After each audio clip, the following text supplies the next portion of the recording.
I recently seriously damaged my right knee. I tore my meniscus, had to go to the hospital, get multiple MRIs and x-rays done, and even had to go surgery in order to repair it. And I faced the possibility of not just never being able to train legs again, but potentially never being able to walk normally again on my right leg. And this whole thing could have been avoided if I went on a deload week. A deload week is a week of training where you halve the number of sets, reps, and weight that you do. So for example, if you're doing 4 sets of 10 on 20 kilos for an exercise, you would instead do 2 sets, 5 reps, and 10 kilos for that exercise. And the whole point is focusing on recovery and repairing your joints, tendons, nervous system for a week while maintaining all the muscle you have by having those light training sessions.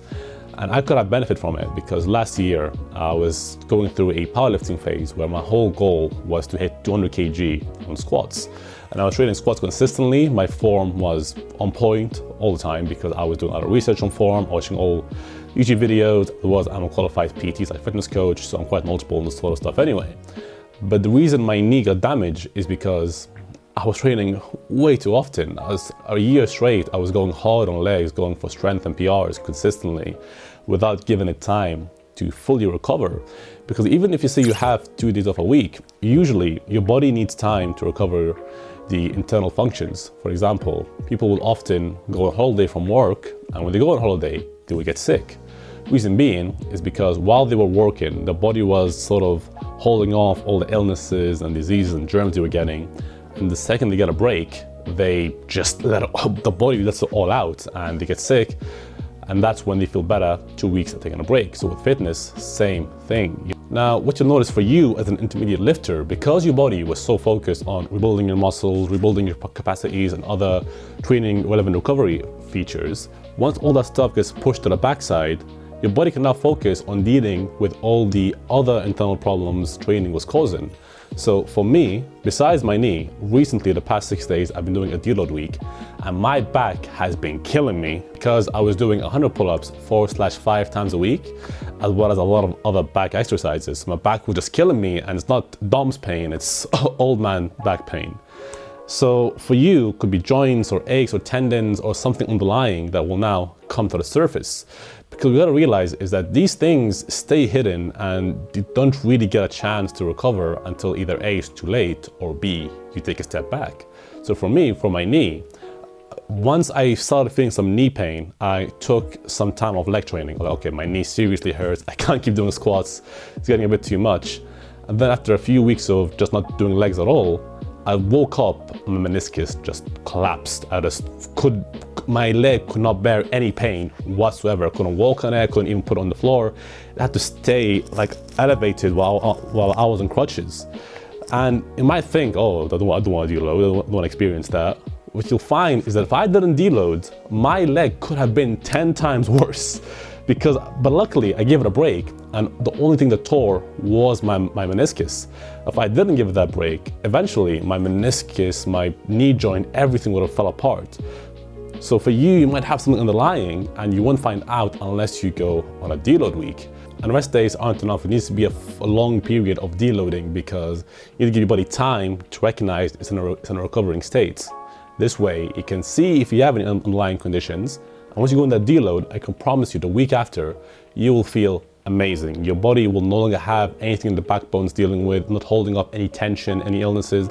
It's now fully focused and primed for recovery. So now, how do you deload efficiently? Like mentioned previously, go for a week straight where you have the number of sets, reps, and weight that you do.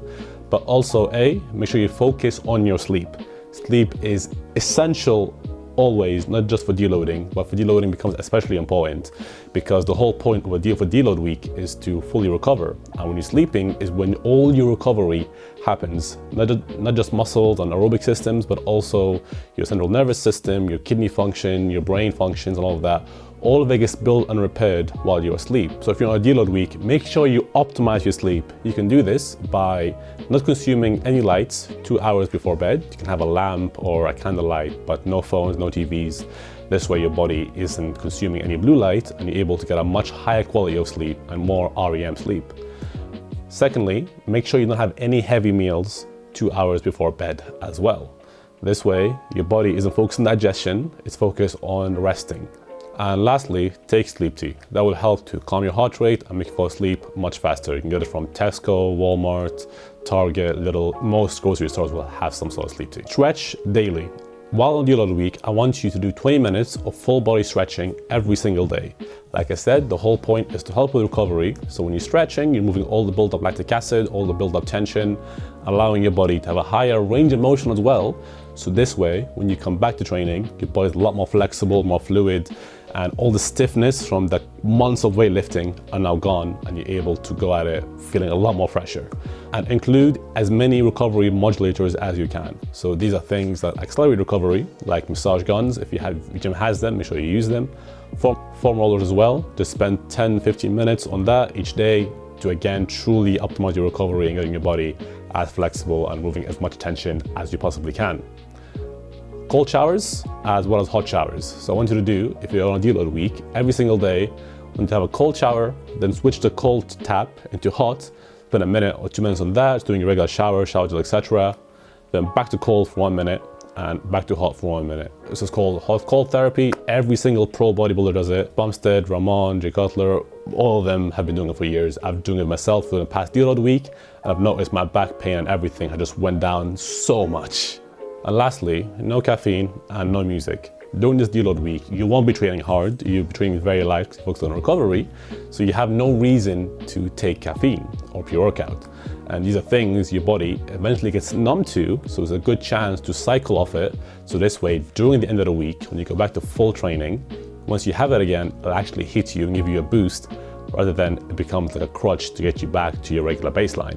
And no music may seem like a very odd rule to have, but music, as you can imagine, makes you more excited, spikes up your adrenaline, as well as releases a shit ton of dopamine. And if you listen to it every single day while you're training, it's like loud, aggressive music, like rap, or for me personally, it's hardstyle, a lot of just can imagine that can numb your brain over time. So since you won't be training hard, you don't really need the boost that music gives you. So instead, use it as a chance to, like caffeine, cycle off it. Then when it comes back to training, the music will feel more fresh. Because I can imagine as well, everyone has those few songs that used to be your go-to gym song, your PR song, but you kind of got bored of it and then it's the same and took it off the playlist. So since you will be training it hard, use it as a chance to make the music feel fresh again, make training feel enjoyable again as well. And with the training sessions as well, you might have noticed, because you're halving everything, they are now very short. The session that would have taken you an hour or hour and a half will take you at most 30 minutes. So what you could do instead is combine sessions together. So let's say you have a session on Thursday and Friday, do them both on one day and take Friday off. So this way, you don't have to go to the gym, just do 15-20 minutes of weights, then come back. Because you can use this Deload week as well as a chance to mentally recover from the gym. Because you think about it, if you go somewhere long enough, eventually you'll get sick of it. For all you know, you could be sick of the gym, but you haven't realized it yet because you haven't taken a break for so long. You just go because it's a habit. So with deloading, I would advise you to put your sessions together. So Monday, Tuesday, put it together, then take Tuesday off. Wednesday, Thursday, same thing, and use it as a chance to make the gym feel fresh again.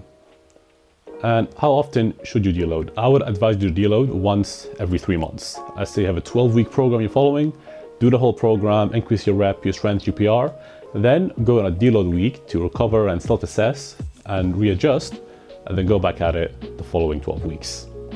Now, lastly, I can imagine that some of you have watched this video, agree with the points that I made, acknowledge that you probably do need a Deload week, but you won't go on one anyway.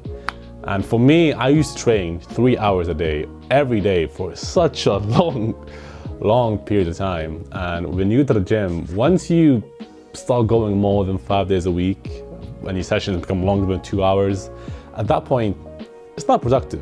You're just doing it because you enjoy it or it's an escape from life. And it gets to a point where it kind of becomes a little bit of an addiction, but you won't realize that because everyone tells you, oh boy, you train every single day for 3 hours? Well, you're hardcore, you're disciplined. Everyone keeps telling you it's a positive thing that you're really disciplined for going to the gym. But once you reach an intermediate or advanced level, you get to a point where it requires more discipline not to go than to go. And a lot of the time, you'll go anyway, even though you shouldn't, even though it's causing you to plateau, and even though it's just causing you injuries down the line. And once you pass the 2-hour threshold of training, at that point, your CNS is so fried, you're not even making any progress during that period.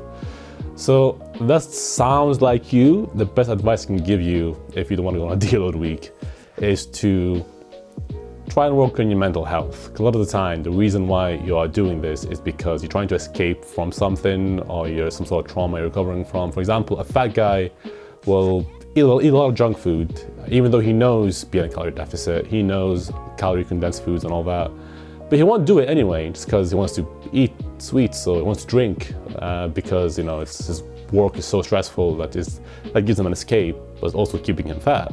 And instead of solving the core problem, he just tries to go on fat diets, or tries to all these trends, and hires a personal trainer, but at the end of the day, it takes him nowhere because he has not dealt with the baseline problem. So if you're someone who, like me, has trained for ridiculous amounts of times, and even though you know you should be recovering, you're kind of not doing it, then try your best to work on the root level by just trying to meditate, journal, and then what the core issue is, and then working on it directly, which in turn will give you much better gym performance, because you now go into training with a clear mind, with just nothing on your head, as well as you can train and act with logic rather than emotion. If you do have any questions about deloading, put them down in the comments down below. My deload has officially ended today, and I'm going to start training again properly on Monday. And on Tuesday, I'm going to be posting a follow-up update video of how my sessions are like after a deload. So if you want to know what a post-deload training session is like, feel free to subscribe so you can stay updated. As usual, thank you for your time and attention. It's a valuable resource, and I appreciate you giving it to me. Find this video helpful, drop it a like, doesn't cost you a thing, really helps me out. I'll see you in the next video. Capiche?